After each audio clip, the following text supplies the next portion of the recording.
Hi, and welcome to Manned Up Conversations, where we connect with evolving men to discuss issues around masculinity and manhood, and also provide tools to help us be better for our society. And then the not being honest with myself then led to a suicide attempt. It led to a psychiatric admission. It led to so many things. So in this journey of starting afresh, like you're saying, it's who are you? How do you have to deal with yourself before you actually deal with other people? So even the coming out or speaking about my alcohol abuse, speaking about my suicide attempt, speaking about the psychiatric admissions. So welcome to another episode of Manned Up Conversations. As usual, man, we've got maybe it's not the usual, but I think I need to actually stop saying that every time we've got a lady. Hey, we've got a lady because of this and that. But yeah, we're carrying on our theme. Shout out to my friend Yams, who actually said he enjoyed one of the episodes that we did with Nikisha Luka, who's Mrs. South Africa 2003 finalist. And sitting next to me today is a good friend of mine. I think this should have happened sooner. But for some reason, we just couldn't get it together earlier in the year. We did some good stuff, man, last year. You gave me an opportunity to host probably the first event that I've hosted, the first men's event that I ever hosted, So this is a way for me to kind of pay you back, man, for what you did for me. But more than that, I also want to just share your story because you said some stuff when we were on an interview on YFM last week or a couple of weeks ago, I can't remember. Last week. And I was like, wow, man, I want to learn about that a bit more. So, Anele, welcome. Thank you.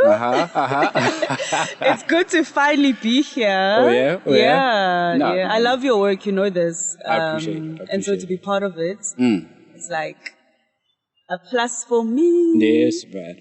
And, we did an Instagram, I think, when was it? Last year? Around this time, huh? And the event was around November, this time. So someone had said, check out this guy. And then I saw your work and then I invited you to an Instagram live. And then I was like, oh my gosh, he's perfect. He must host the first men's event that we are having as the T, because I'm not in the room, and I just thought you'd be the perfect person, and everyone loved you from the feedback that I received. Okay, wow, okay. I never think people are like, okay, this guy is saying some stuff. So, hey, man, I appreciate the compliment,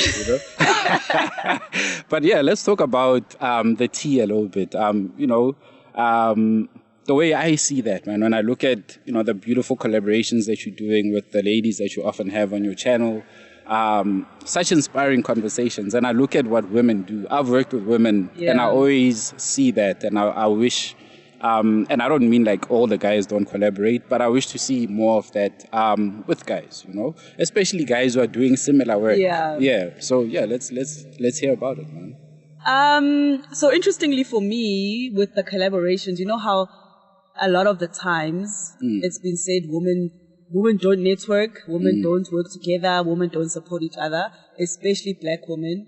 And for me, I'm always like, guys, it's a myth, and I've always, even before I started the T, in just the work that I've, in my career, I want to debunk that, because I've always worked well with black women, and they've always supported me in my career, in my personal life. And now I have a platform where I can actually show that on a bigger scale. It's not just within a company that I work for where I'm doing something and I'm working with certain people. Now it's, look, we can come together. We can work together. And like you're saying, we're in the same space and we have the same goal. So why can't we work together? Sure. And we can. And I've been running the T now for 2 years, and I do things with people all the time. Yeah. And it's been easy. It makes it easier because I can't be everywhere. But once I've worked with UKG, then someone else is like, oh, I like that guy. Let me talk to him. And then I don't have to be everywhere and be everything to everyone, because now it's like I've opened up the platform to other people. There are other people that you can work with. It's not just the T that's doing women empowerment. It's not just the T that's focusing on mental health advocacy. Man. Look, there are other people. I love that, man. Yeah. Sharing the space, right? Yes. I think one of the things I always reflect on is I don't own the conversation on men, right? Like anyone can have it. Exactly. And I just have a platform that I started. If it inspires someone to do something similar or better, whatever the case is, the more better, I guess, for men who are listening or who want to be listening to that kind of stuff. So how do you kind of navigate that, you know? Like, hey, man, when you think you are Mrs. Anele talking for all the women, like, how do you find that balance? I think for me it's what you're saying that and we said that in the YFM interview last week that because I'm so vocal and papa, I was just like, okay, I'm gonna start the conversation. You know? If people are listening, if they like what they're hearing, great. There'll be that one or two people who will pick up something. But it's not just me. It's not about me. I'm just a conversation starter. You know, but I'm hoping with me speaking out and speaking up, it then carries on the conversation. But I also don't own like women empowerment conversations, even events, you know. Because people say, you know, you do all these events, but there are so many events that come up now. And I'm like, someone will ask that, like, how now people are doing events around mental health and this and I'm like, that's great because I can't do events all the time. Yes, I love events. It gives me like energy when I'm planning and I'm meeting chefs and we're going through the menu and I'm thinking of a topic and I'm thinking of speakers. But it's a lot of work and I already do 2 events a month. I can't do more than that. So if there are other people who can reach out to more people, that's even better. You know, exactly. Then it takes off the pressure off me. Because I do think, if only I could go to every province. I can't.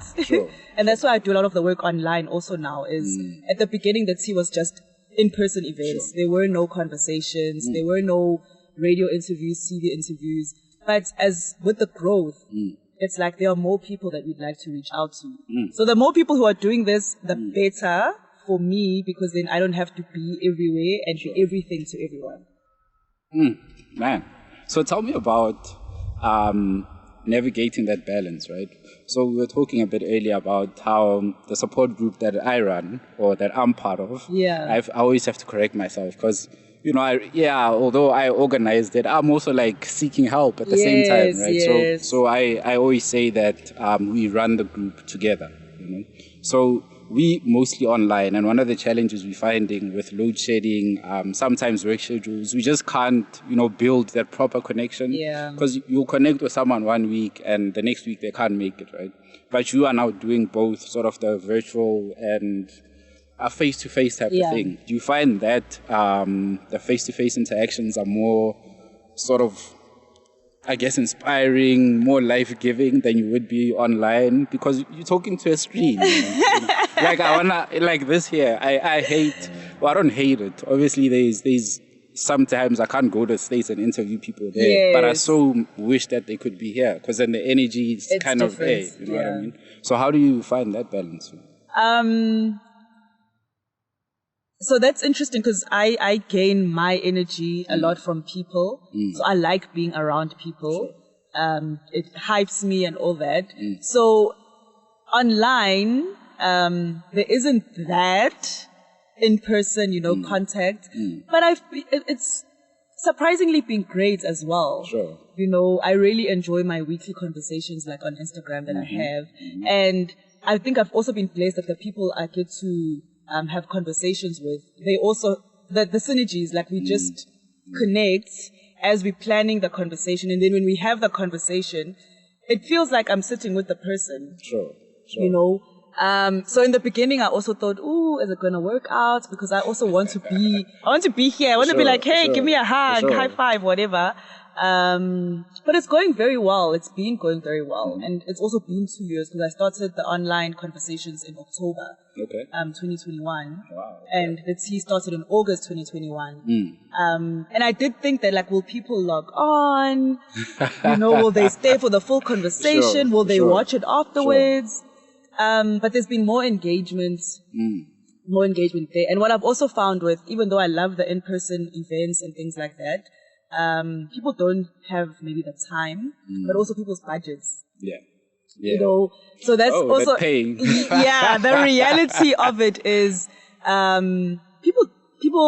people's like finances are tight. So I would love to attend an event, but what am I sacrificing, Sure. in order for me to then be at the tea?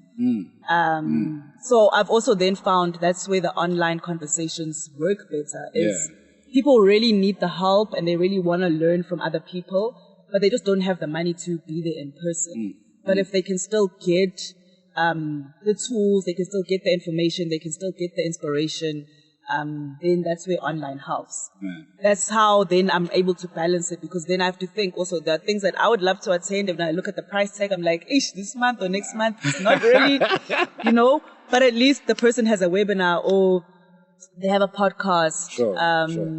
Yeah. But it's been a good navigation. Yeah. It's taught me that I can do both, because I didn't think I could. I always thought it has to be in person, and that's the only way that this is going to work. But no, it's working wonderfully, balancing both. Man, kudos to you, because you're doing this by yourself, right? Yeah. And it's a lot of work. I mean, I know sometimes I'm like, damn, man, why did I even start this? I know. And it can get overwhelming, but I think, like you're saying, just kind of seeing people's responses and yeah, maybe not so much the response to the work, just seeing them kind of go on their own journey, right? Because sometimes you don't know who you're impacting when you're online, right? It could be someone completely different. I meet guys sometimes like, oh man, no, I do listen. I've seen your episodes, this, that, and the next one. Oh, okay, I didn't even know that. Yeah. So the beauty of what we do, I think, is it might not be or seem rewarding in the moment. Yeah. But I think once you sort of get to connect with people and see the impact, and it's like, oh, okay, this is what I'm doing. That's really good work. And I think, on that, because my events are also mostly focused like on mental health advocacy, a lot of people, they kind of shy to attend in person because they feel as if they seen there, like, photos or whatever, it's going to be like, oh, does she have anxiety? Is she depressed? Is she going through something? So when then people join online or they listen online, no one kind of sees what you're going through. And I'm just like, but even if you're attending an event, it's not that you're necessarily the one who's going through something. Yeah. But you probably just want the information and you want to learn, and this is the space that's provided. But I'm finding that as well, that the stigma around mental health conditions and issues is also what keeps people from attending in person, because it's going to be like, people are going to think I was there because now I need to see a therapist or something. No, I'm just there because I want to learn. And I might know someone who's going through something and they probably don't want to get the information. So if I'm there, I'm learning and I can take back that information to other people. But, so online works because no one sees your face. You get all the information. But it's been interesting that people think that if I'm seen there, it means I have a problem. Man. We spoke about this, and that's a very great perspective. When we said about the language around mental health, like depression and all of these, like people see that and they're like, I don't wanna, get myself involved in that. And we tend to stigmatize ourselves more than people stigmatizing us, right? And that's beautiful. So I want to move to you saying you started in 2021 in August, right? And this obviously came from, or not obviously, but it came from a loss of some sort, right? And we're in a similar boat, because I started, interesting enough, while I was working. And it was part of, an organization with other people involved. But then, things happened, and then I ended up venturing out on my own. So, I always look to those moments where we go through something significant, or you lose someone, or a job, or whatever, to kind of lead you into a path of your own, so to speak. How is that experience, man, of losing this job? I know you're laughing because, we know what's coming. Well, maybe you guys are not ready yet, but So from the loss of the job, it took like a while, like over a year, to get to the point of doing something like starting the team. I actually never And it's strange because I've always been in the space of empowerment and advocacy, even the jobs that I've had. Okay. But I never ever thought I would do my own thing. You know, I was always corporate girl, climbing the corporate ladder. That was my thing. You know, I'm going to be a corporate exec or what. You know, and then that dream was cut short. I'm laughing, but you know, I get it. I've been through it, man. So I know. I think now it's like I can laugh about it, you know, because I've taken the time to deal with it, to unpack it, to heal, and now it's like, hey, it happened. One of those. You know, it's one of those things. Life happened, and it happened in that way for me. But that happened in 2020 in June, and everything that happened after that, you know, with the loss of the job, but then with the loss of self. Because for me, I think that was the biggest thing that I got to learn from that experience. Because I always say, you know, when I was in a better space through therapy and all that, I was like, I wasn't the only person who went through that experience with that organization. But out of the people and we spoke about it with those people. Sure. And they seemed to have bounced back much quicker than I did. You know, whether it was getting into another job or whether they were just like, oh, okay, this gives me an opportunity to actually do something that I've always wanted to do. And when I then introspected and reflected, I was like, for me, I completely lost myself with that experience because, like, you know, like I've spoken about this, my job, my career, it was my life. Sure. Like, I didn't know myself outside of a title, outside of an organization's name. You know, it was always, even now, like I try and yes, the T even has my name on it and all that. Sure. But I'm still someone outside of that. I'm still someone outside of the T with Anele Ndlovu. Sure. You know? Sure. And I didn't know that before. I mean, I knew, you know that you're just like, oh yeah, I'm a person and I love myself. And, but I really didn't. And that whole experience led me to that, to say, you're not a title, you're not the organizations you work for, you're not your career, you're not your job.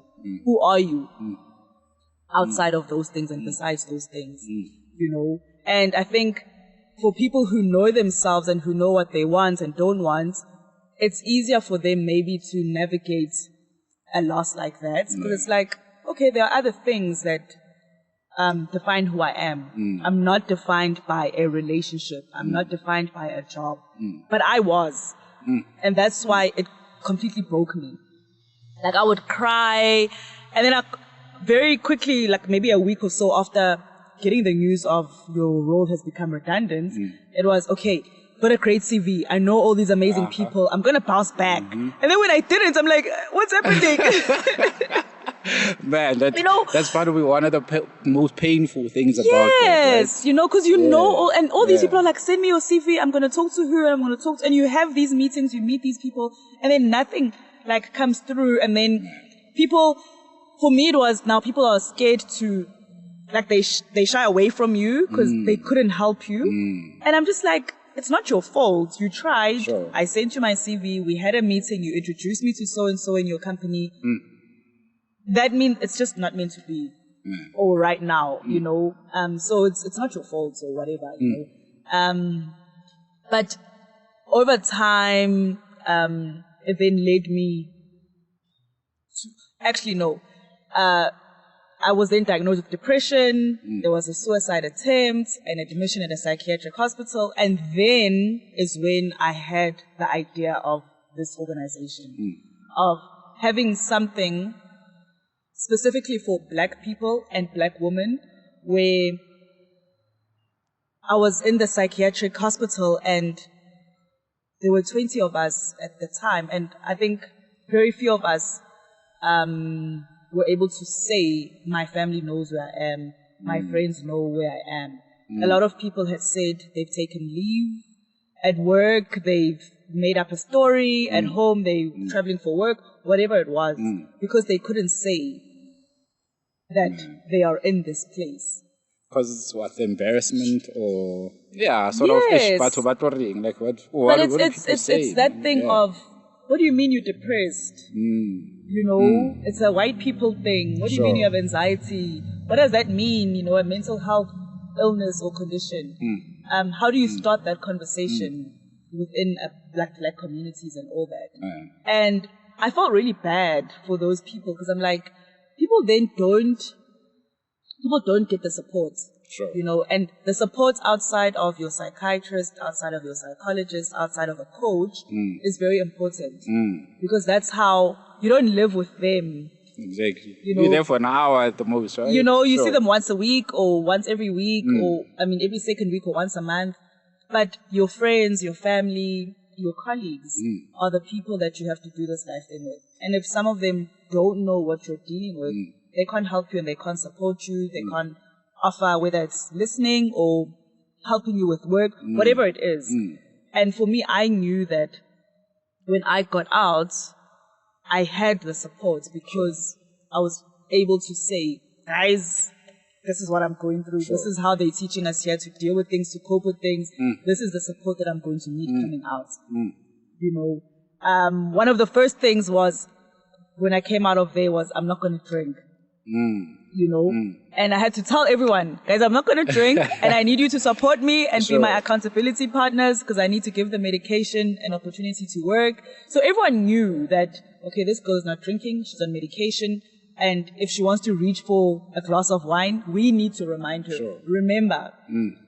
So for me, my being open has been the greatest support that I've received from, because people know. But remember, this is what you said. This is how I'm going to support you by reminding you. You said you're not drinking. You know, so don't reach for that glass.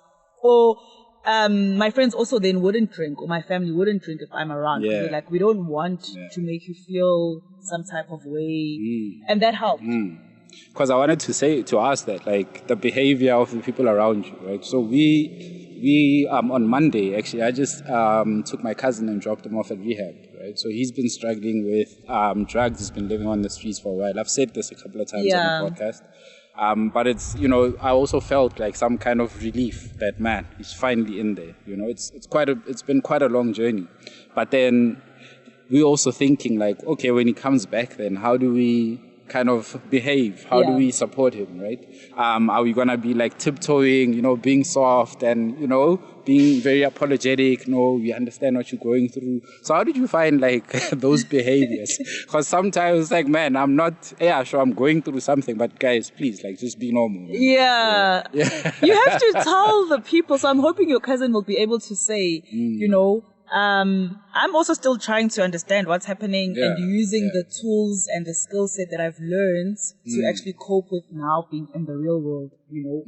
But it's you trying to get back to your life, you know, but outside and without the alcohol or without the drugs or without the whatever. But if letting people know, guys, it's still me. Yes, there's been a change. And this is what I need help with. No drinking, no what, even around me for a while until I'm strong enough or whatever, you know.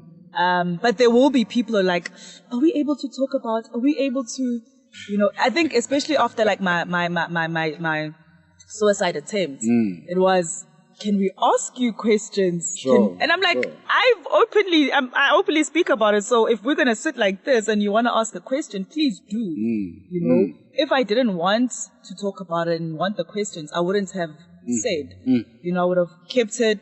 But so it's just letting people know that please try and treat me as normal as I can. Already my life is changing and has changed in a big way. I need to still feel like I'm still me, especially around people I'm close with, you know. Oh, man. Yeah. So I wanted to ask that there's now a big change, and navigating change is always hard, man, right? You're basically restarting your whole life, and you said a bit earlier that you kind of lost yourself and kind of getting to know yourself again. It's a beautiful journey, but it's also challenging, right? I can remember the time that I lost my job, same thing with you. I had somewhat of a contract that was coming my way, and I was quite excited. Like, I'm not gonna move. You know, we're doing things. Let's get registered. Let's get all of these things going. And then it didn't happen. So then I had to like, okay, then what do we do, man? you know. and I had to like think like, okay, I've got some money left, so Yeah. do I keep on hustling and thinking, hey, something will come up, or do I admit to myself like, dude, now we in shit now, so let's actually take some steps back here and think, okay, fam, it's time, man. I need some help here. Yes. You know, so just having that conversation with yourself, I think it's one of the hardest things. As much as people think like, yeah, you know, you're talking on social media about whatever, for you to actually get to that point where you can talk about it and laugh about it, it's one of the hardest things, right? And we don't talk about the journey enough. There's a lady who came to one of the sessions that I hosted. I think it was sometime last year. It was supposed to be a men's thing, but the lady was there having a drink, so we were just like, well, enjoy it. And she told us about a cousin of hers who didn't want to go back home and restart. So we started having this discussion about what's the problem with men or guys, and kind of going back home. But, you know what I mean? Because for girls, it's like, no, hey, guys, shit hit the fan. Let me just come through. Yeah. And you guys do it so easily. Yeah. So you know, I don't know if you kind of catch on. No, I do. And I'm laughing because it's hard. Like right? You're saying that and for me it was being honest with myself. Sure. Had I been honest with myself from the beginning and much earlier on when the job loss or whatever, because sometimes people are like, oh, you still say you lost your job, and I'm like, okay, what do you want me to call it? Yeah. So I never know, like, is it a retrenchment? Is it whatever? So when that happened, I feel, had I been honest from then, I think I would have avoided a lot of things that happened. And, you know, it's funny because I've always been, and I still am a believer of everything happens for a reason. Yeah. And you might not know the reason now, but later you will know the reason or whatever. I've forgotten which Bible verse it is that speaks of that, where Jesus is washing the disciples' feet and he's like, you don't understand now, but you'll understand later. You know? It was before the sacrificing. Yeah. But before then, and you know, when you're going through something, you don't want to think, oh, this is happening for a reason and whatever. For me, the reason is the open conversations and people knowing and learning from me. But it's also, I think, learning from myself. Yeah. You know, because now, even when I go through something, I need to sit with myself and be honest. Because, okay, this is how you are feeling. You are feeling this because of this. Do we need to call your therapist? Do we need to call the coach? Do we need to go back on the medication or whatever it is? Because how am I feeling? You know, because I know how not being honest about what I'm going through to myself, what it has led to before. It's led to drinking heavily every day. You're drinking 1 bottle of wine to 2 bottles of wine on my own. It's led to that because I was like, I want to shut out the world, but I also want to shut out myself and my thoughts. Sure. You know? Man. And then the not being honest with myself then led to a suicide attempt. You know, it led to a psychiatric admission. It led to so many things. So in this journey of starting afresh, like you're saying, it's who are you? How do you have to deal with yourself before you actually deal with other people? So even the coming out or speaking about my alcohol abuse, speaking about my suicide attempt, speaking about the psychiatric admission, speaking about the medication that I have to be on. I had to sit with myself first and be like, what does it mean for you? And if you want to talk about this, then what does it mean for other people? You know, but it's what does it mean for you? You know, I've been having conversations with people who have been asking for advice, like, I'm going through stuff, and do you have a number for a psychiatrist, a psychologist? My family doesn't think I must be on medication. They feel I mustn't do this. And I'm like, what is best for you? You know, what is best for you? Because I've also gone through, if you're going to take antidepressants, they're going to make you feel like this. And I've stopped them. You know, there's a time where for a year I was on an antidepressant and I'm like, oh, I feel good now. And I took myself off them without telling my doctor. Yeah. And for months I was okay. And then I just crashed. And And I went to, I was even admitted in hospital, and the doctor, they asked me, like, what medication had I be on? And he said, who told you to go off that? And I was like, myself. He's like, so no one, like a medical practitioner didn't say, okay, now you're good to go. I just decided, I was like, because I was thinking, oh, UKG says this medication makes him feel that way. I don't want to get to that point. But we're not the same. Man. So I now know, in that journey of finding out and rediscovering self, so that I can be okay and function and be happy and all that, I have to be on my antidepressants. Someone else doesn't have to be. Sure. You know, the sleeping pills, yes, I don't have to be on those anymore. But the antidepressants, they help me. They might not help you, but I need to know that it's okay for me to be on them. But for you, it might be a 3-month stint, and then your doctor's like, I know you're good now. You know? So I think it's a lot of us run away from ourselves. And I discovered that. I was like, I was never honest about how I felt. I was never honest about also being a people pleaser. Oh man, that is one of the biggest problems, I think, and one of the worst things that lead to depression, right? Because you constantly giving, right, and not much has been given to you. I was thinking about, as we're talking now, is, you know, there's so much advice out there. And it's become even more important now to know yourself and what works for you, right? Because, I can go to therapy and feel good about it, but my friend will go and be like, what the hell were we talking about? You know? I guess then maybe you might require a different type of therapy. And it's a journey that you have to explore on your own, unfortunately, you know? Or fortunately, actually. I'll say unfortunately because there's this thing in coaching circles that people don't want to think for themselves, right? In most cases, they'd rather you give them something that they can do, and it must be something that helps me out now. You know, you don't want to go through that journey of, man, the ups and downs of it, you know. But how is that conversation now? I know you have a son, or I just learned that you have a son. I can't believe you didn't know. I didn't know that. I thought like Anele supporting or sponsoring this kid. You know what I mean? I see you like posing with him. I'm like, okay, well, he looks exactly you adopted like someone. me. I don't know, man. It happens. You know. But and congratulations for having a son. I think that is beautiful. And he's 13. 13. 30th October, Okay, so coming into the problem years now. Oh my gosh, I am not looking for it. I've got you, so I'll bring him to you. Hey, you got some uncles, and that's exactly what I want to ask. So like you had to kind of talk to him about it. You know, what was like the support structure for him?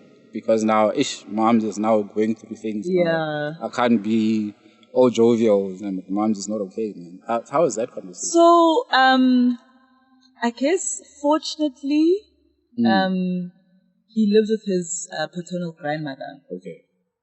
So from when he was like 1, he's lived with his paternal family. Okay. With his dad when his dad was alive, because his dad passed away in 2016. So he's always lived with his family. Okay. And so I always joke to my friends and family to say, I'm like the baby daddy. Because we usually know of, you know, or women taking the child. No, I'm the baby daddy. I'm the one who comes in for holidays and birthdays and Christmas. Okay, so you're the one that doesn't pay allowance or whatever. Okay, I understand. I come in for family photos. So I used to joke about that. Like, I don't know this thing that you guys go through that your baby daddies are not maintaining. And they, what do you mean? Oh, I love it. I love it. Yeah, you know, so he's always been there. So when I was going through everything, he was also there. Okay. I did tell his gran, but also after a while when I was able to open up, I called her while he was at school to say, because I used to speak to them like in the evening, and I think she was also surprised. Oh, I called during the day. Okay, then I said, listen, so that we can speak openly without him being there, and I told her what was going on, and of course she was shattered, you know. Sure. But I said, I'm not ready to tell him. So let's try and keep things as normal as possible. Yeah. You know, I was still here in Joburg, so it's holidays, whatever. Let's still keep, things like that. But my family was then able to support him, to make sure that he's also fine. But I don't think they've always been supportive. Like, my sisters would pick him up, my brother would pick him up. From when he was small, he'd spend holidays here with these people. So that continued. The support still continued. But I then spoke to, so when his dad had passed away, he started therapy because they were very close and they lived together, So he started therapy immediately after the funeral, and I then spoke to his therapist to say, listen, this is the journey that I've been going through, because he still sees this lady. So I was like, now that he's a bit older, I want to tell him, how do you think, since you work with him, so I had to sit down with her. How do you suggest I say these things to him? I start the conversation with him. Because he has a phone now, and, these kids are online. Someone might see something and say, hey, your mom, Man. So for me, it was that, and she advised me to say, okay, from, without divulging too much from the sessions, but she's like, this is the best way to approach the situation with him. And so I did. They live on the coast, so whenever I do visit them, we'll always go and walk at the beach and buy ice cream and all that. So the one afternoon, we did that, and he came back from school, and then I was like, oh, let's go walk. And we went and bought ice cream. We went to the beach, and then I told him mostly about the alcohol, parts. I asked him, does he understand what being an alcoholic means, and he was like, it's someone who drinks too much. So I started asking, I started asking questions like that first to see where's his thinking, and also around mental health, because he knows I do events around mental health. What is your understanding? It's like, when someone is not feeling okay or their feelings are hurt, So there was a build up to the conversation, and then I told him that this is what I've been going through, that I'm getting help. And at that time, I think I was already about 3 months sober. So then I said, this is what I was going through, but I'm now sober. This is how far I've been sober. And I told him that I was going to AA, and he's like, oh, like the movies and TV. And I'm like, yes, like the movies and TV. Sure. So I think for him, because he's also just had that psychological support from, his dad passed away when he was 5. And like I'm saying, he's 13. We had this conversation last year, so he was 12. So he's always been open, having open discussions and conversations, being able to talk about how he feels. For me, it was just, now this is so close to home. How do you it's your mom, and with that, I also decided not to tell my other family members that I'm going to have this conversation, because they would have probably been like, hey, he's a child. But I'm like, this child is going to see. And I don't want him to be like, how kids are. Your mom's an alcoholic, whatever. I wanted him to have an understanding, so that even if other kids or anyone says, he'll know that at least my mom and I had this conversation. And this is my understanding, and okay, this is what, and he could even maybe say, actually, this is what it means, Oh, man, I love it, man. And that's obviously done something special to your relationship. Because I think every time you get that vulnerable with someone, they start seeing you differently. So do you think, that's a hard question. I was like, if he goes through something like that, would he tell you? But who knows, right? You never really know. I hope he does, or if not, this is my brother.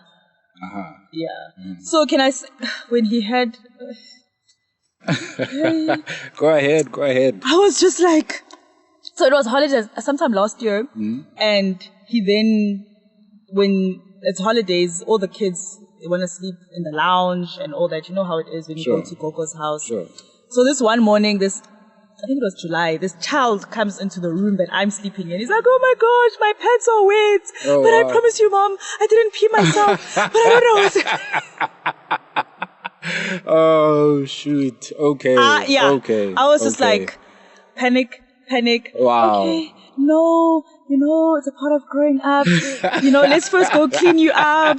And then, took my phone, and my brother was at home also, and I'm like, he's in another room. So I called him. I'm like, you need to come and play uncle right now. Yeah, this is what we are dealing with. He's in the bathroom right now, but please, dude, come. Need some help here. Yeah, I need help. Man. Oh, you know, and then my brother stepped in. Sure. Because I was like, yes, I can have the conversation with him, but I think there's a male figure who they're able to chat and do things with. You know, so my brother then stepped in. Okay. Captain Fantastic. Oh, thank God. You know? But if not, I would have thought my dad would have had to. So, and my sister's husband, so there's that, he's got that male support. You know, that if there's something that I want to talk to him about, and I'm just like, I start the conversation and we'll have it. And then I'm like, but you know, I think it's maybe best to speak to Manmani as a man, because, you know, and my cousins, my uncles, everyone is very open to helping out. But I was like, my goodness. Oh, man. And that's probably so awkward, man. I can remember my first time my mother found condoms in my cupboard, you know. And I'd hid them, you know, and like stash the condom somewhere. And next thing is like on top of my clothes. I'm like, oh, damn, you found them. You know, and it's like, dude, you can't be doing this, like you're too young. And that's like the only conversation you've had about sex, you know. So I always think like, man, my mom went through like such difficulty, man, trying to like talk to this guy, because sure, I had like uncles and all of that, but we've never had like those conversations like to those levels of like, dude, this is what a man is, this is what you're gonna experience, go through, or I'm going through something, like, hey, let me call uncle whoever, and like, yo, it's rough, man, what do I do? You know, so I've been asked about my period, because when they were learning about menstruation, he then asked me, he's like, so when did you start menstruating? And I was like, this is like earlier this year. I know. Well, I mean, that's kind of open talk. Yeah, so the school had said, you know, now this year we're going to focus on this, and your kids will ask questions. And he did ask me. So we also had that discussion of when I started my period, how did that feel? Wow. And then now it's all because he's my only child, and he's like, have you ever thought of, can you have another baby? You know, before it was, you need to get married. This year he was like, you know, I've been thinking, you don't have to get married. It's okay, because you're not finding someone to marry. Can you just have a baby? And I'm like, oh man. Yeah. That's a PSA, by the way, guys. So anyone who's checking for Anele, you know, hit up the T. You know, you might score yourself someone here.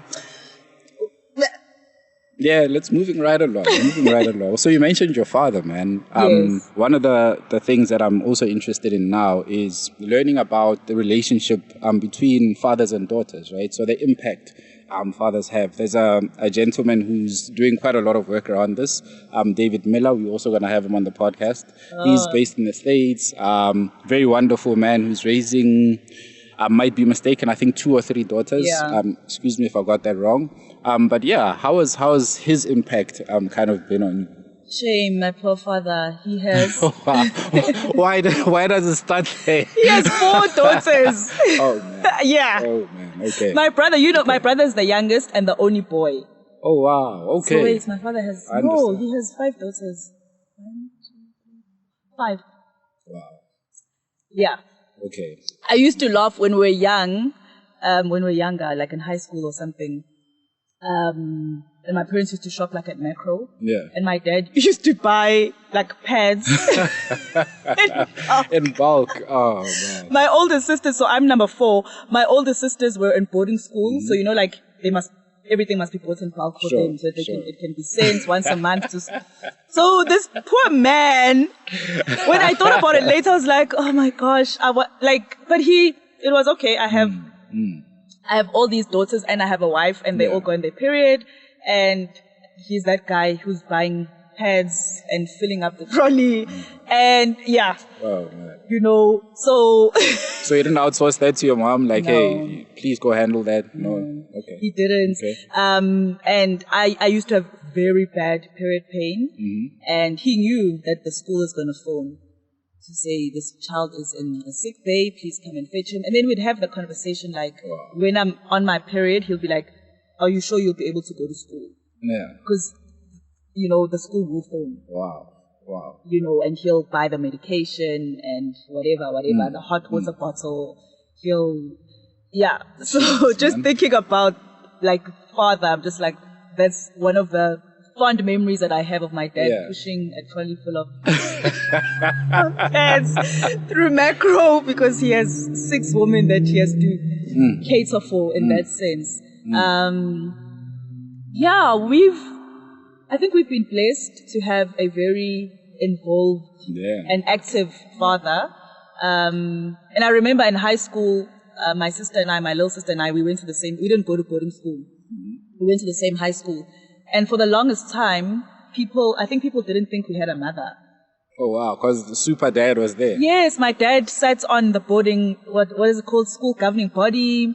He would pick us up in the afternoon. He would attend parents' meetings. Wow. He was, I did a lot of like extramural activities and debatings in the evening. So the school would take us there, then he'd pick me up from school. But he was Saturday sports, he's dropping us off, he's picking us up, and I think for me, even like with dating, and if I date someone who has kids and I don't see the role they play in their kids' lives, I'm just like, no. Yeah. Because I know how, and I think for my child, even though he knew his father for only 5 years, but his dad was very active and very involved in his life. Sure. And that's what I always wanted. And I'm always grateful now because my child knows, like, this is how a father should be. This is the things that you do with your father and what your father will do with you. And it's my experience as well with my father, with his brothers, with even my uncles, like from my mom's side. Yeah. We had very active male figures from my grandfather. So I just, it baffles me if someone is not not there. Like, how can you not be? How? How? Even if you're not together with the person, because my son's dad, we broke up before my son was born. But he was there at the birth. Yeah. But we were not together. Oh wow. Okay. But he was there at birth. He was there. And he continued to be there until his last breath. So yeah, the whole father and fathering your children and being there. It's like, guys, it's so simple. Just do it, man. I don't know why. Yeah. Well, we can say it's so simple, but you hear stories and it's like, man, it can get hard. It does, it does. I love what Melusi said. And as you're talking now, like I had a literal flashback, and he said, like, if some women could run away from that responsibility just because you guys bear the child, you're so much more connected, right? Yeah. And I guess society expects the women to always be there.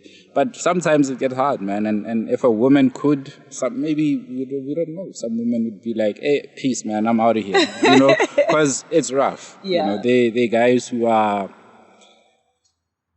they never had like those people who showed them the way, whether they had money, they didn't have money, whether the situation was, in the most ideal or not. People manage to do that. But some guys are like, I made a mistake. I don't even love this woman, Or maybe the woman doesn't even want me to see the kid. Like, okay, even better for me. Yeah. I'll just go ahead and do my own thing. So I think whenever I talk about fatherhood, I always kind of, get a bit sensitive to guys who were never there, especially because I also had a conversation with my father, who I met much later in my life, about why he chose whatever he chose.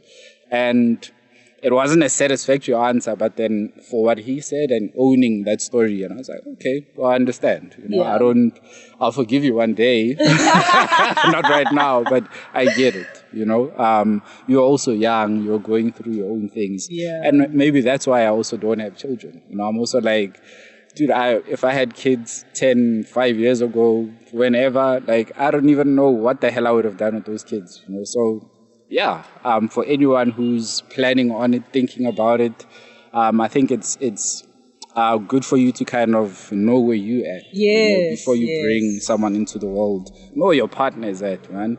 Can I just say something like on the dad part also? Like, even now, like, my dad is the guy. So my parents are also very different. Yeah. And my sister used to say this, one of my older sisters, when we were younger, she used to say this. And I was just like, okay. But I got it like a bit later on in life, where if you have something is going on in your life and there's a major decision that you have to make, tell the father. Yeah. Before you tell the Before mother. you tell the mother. Because he's rational and he'll ask the right questions, which will lead you to think more and to see, have you really thought about this? What are the impacts going to be? My mom, bless her soul, is just like, when do we kill them? Let's just go ahead and do it. Yeah, you know, my other sister last year, at one of my teas, we were talking about, there was a parenting expert, and we were talking about that, you know. And my sister said, like, my mom is a kind of person, you need a ransom. Okay, let's go get it now. Wow. My father will be, what are the steps to getting the ransom? Why do they want the ransom? What happened? Let's calm down. Let's talk about, let's unpack it. My mother's like, now, let's set it off now.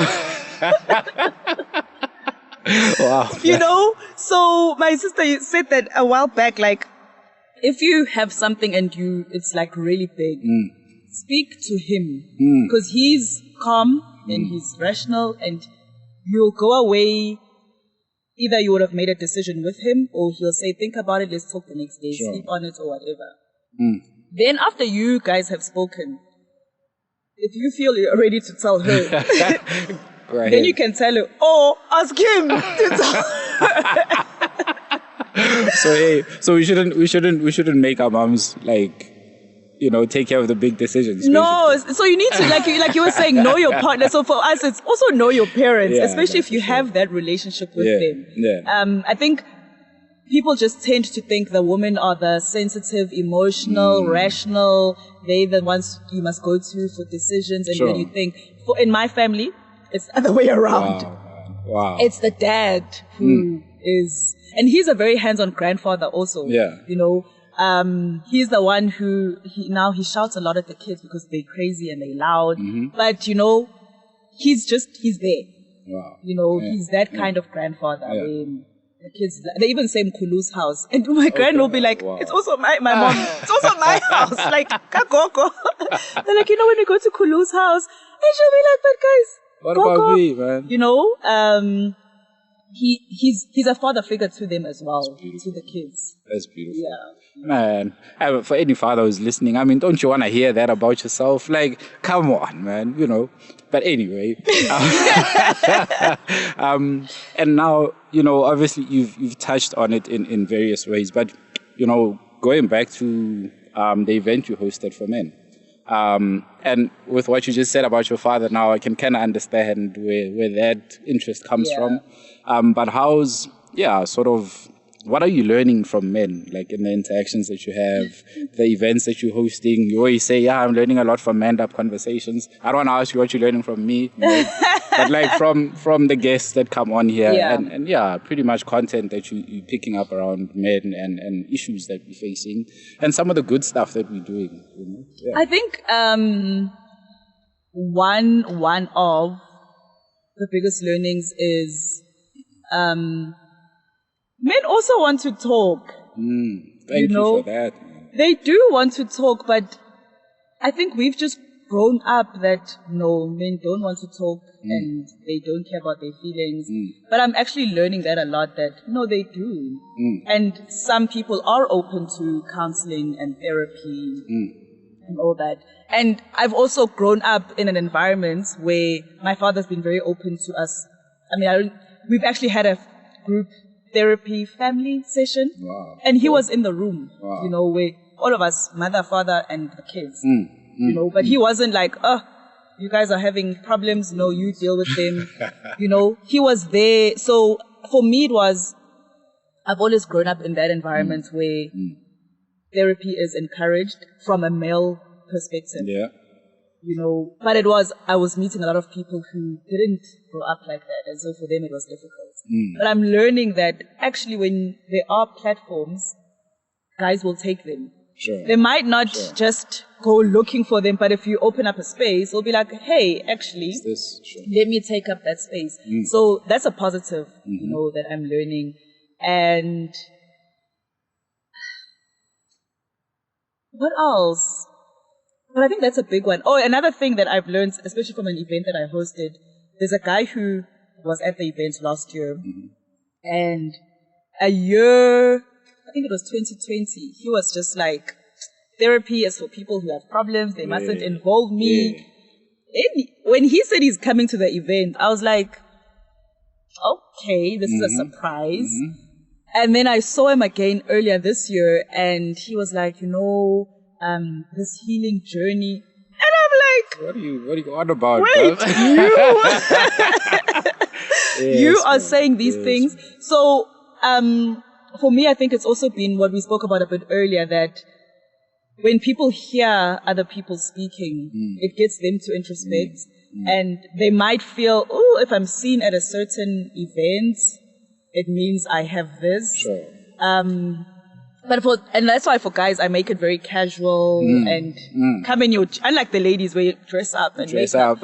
No, so that people then feel, it's a Saturday and I can have a drink while listening to other people, you know, and not be restrictive about it, because you guys don't like the restriction and the prescriptive, you know. No, we don't want to be told, like, you might, no, I mean, hey, you know, if you have authority issues, sure, but then the guys would rather be involved in, you know, forming that solution. Yeah.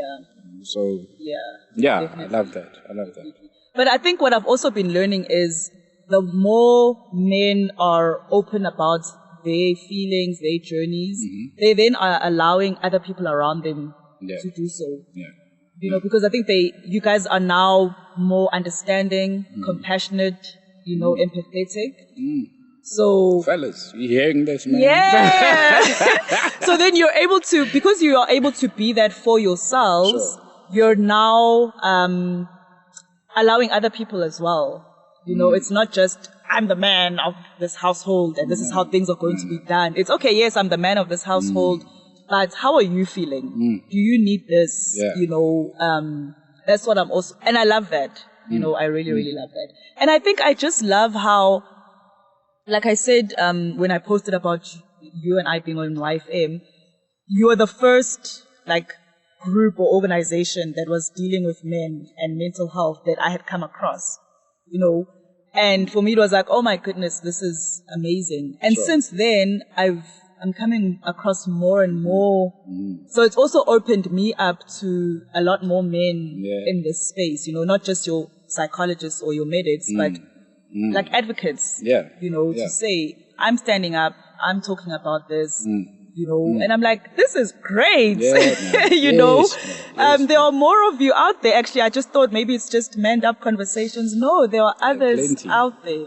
And I love that there are, like how I said, I don't own, and you said this, you don't own the conversation. So the more of us, the merrier. Exactly. It's better for everyone. You know, there's a, I think I probably said this earlier, that finding what works for you, right?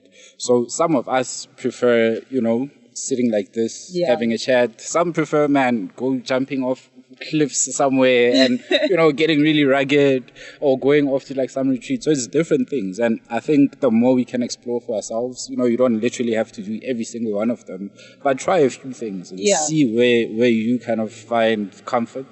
And maybe sometimes, even if it's uncomfortable, that's probably the area that you need to spend a lot of time in. You know, I don't know, but no, that's true. But figure it out for yourself, man. And I like what Oscar said in one of the episodes you did on mental health is, you know, because of the information that's out there, people often like, I need therapy, and because KG is like talking about therapy now. But like, dude, why do you actually need therapy? Number one, like, can we start with that? Like, do you actually know, are you aware of what's going on inside you? You know, and that journey, unfortunately, can only be done or taken by you. You know, so like you said about being self-aware, introspective, and all of those things, I think we kind of need to create a space for ourselves wherever you stay, man, in your home, whether it's praying through a Bible, it's reading, or it's journaling, whatever method that kind of connects you with your center. I think, yeah, man, it's high time for all of us to embrace the journey and see what it is that you might find, you know? The self-awareness, because then that will help guide what it is that you need to do. So if you don't know yourself, then you'll be swayed, oh, KG did this, oh, Anele did this, oh, Bani did this, oh, Bani did this, you know, and then when those things don't work for you, then you get mad at us, like, but you said, and I'm like, yeah, because that's what works for me. Exactly. I speak about it, but we always say, what works for you? You know, find that, so get to know self. Man. Get to know self. Like, you are a cyclist? Hell no. I'm not cycling anyway. Man, trust me. If you guys, whoever says cycling this, that, and the next, I promise you, get a bike, get a group of good people that you know you are good with, people who are, let me not advocate for cycling. I know a lot of Do the right thing, guys. Come on. I know a lot of cyclists, and they are good people. They have amazing groups now. No. I don't even like going to the gym, like, to an actual gym and getting inside. Yeah. It just causes me stress and anxiety. There are so many things happening. But give me a road and I can walk and I can jog. Okay. Then I'm good. Okay. I was about to ask, like, so how do you connect? How do you decompress? You know, no, that's what I do. But like, I get and my friends like are gym fanatics and they fitness what. And I'm like, I support you. Don't invite me. They've been invited. I'm like, please don't invite me anymore. I won't go. Okay. But I will walk with you and I will jog with you and we will run and we used to do races and that's, So it's self. It's because I know myself and I know what works for me. Exactly. Man, I've thoroughly enjoyed this, man. And I know we've got a couple of things happening. We can't put it to time, unfortunately, but like, where can people find Anele? Where can they tune into some of the talks that you do? And yeah, man, if someone needs help, can they reach out for a conversation, for something? You know, give us a bit of that. Man. So, I can be found on all social platforms. I am a social butterfly. Is there still such a term? It used to be a big thing. I don't know what it's called now. But so very active on social media. On Instagram, you can find me on T with Anele Ndlovu, or on my personal one, it's Ndlovu_Anele.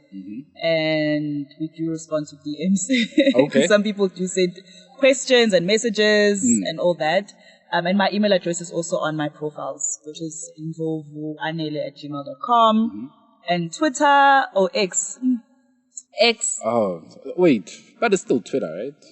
Or is it now because of the logo? Twitter X. It's too much work now. It even sounds weird to like I'm on X. Right? What the hell is that? That's why I just clicked now that no, man, it's not called Twitter. I don't know, but it's Ndlovu_Anele.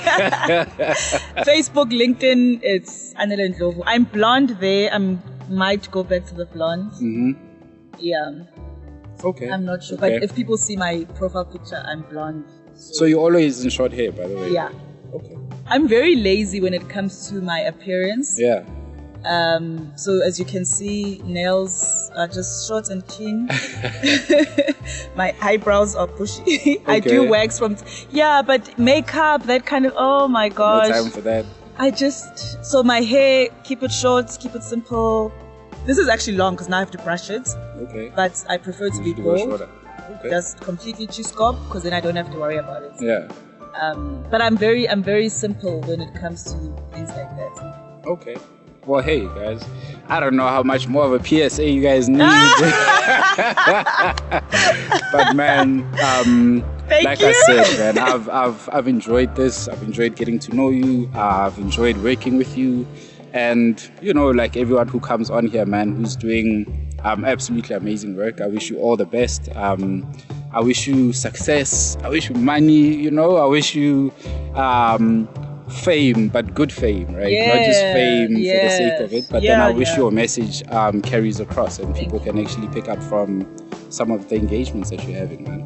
Thank you that I finally get to be here. You already know, man. It's been a good conversation, an awesome conversation.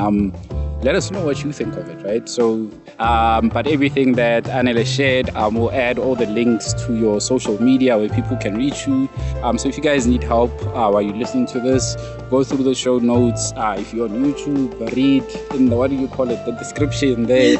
You'll find everything you need, and do the right thing, man. Follow Man Up Conversations. I'm not gonna tell you all the tags. Just Google Man Up Conversations on Google. You'll find all the links to our platforms. And do the right thing, man. Share it with your friends, family. We're building now, man. We're involving women. We're going to have some children here at some point. Woo! So look out for that, man. That's going to be interesting. Peace and love, man. See you on the flip side.